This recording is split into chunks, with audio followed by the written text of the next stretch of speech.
Hello and welcome everyone. In today's video I will show you how to restore an older version of a document in Google Drive. To do this, it's really simple. You have just to go to Google Drive and go to any file that you have made some edits to it, of course in multiple times, because if you are working with a new file, so this solution may not be working properly for you.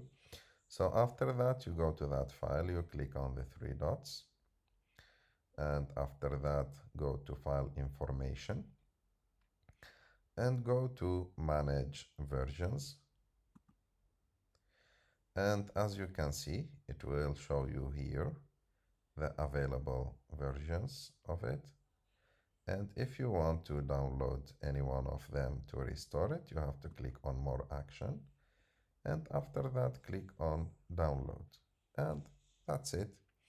I hope that you like this video. If you like this video, don't forget to subscribe to our channel, to like this video, and see you in the next one.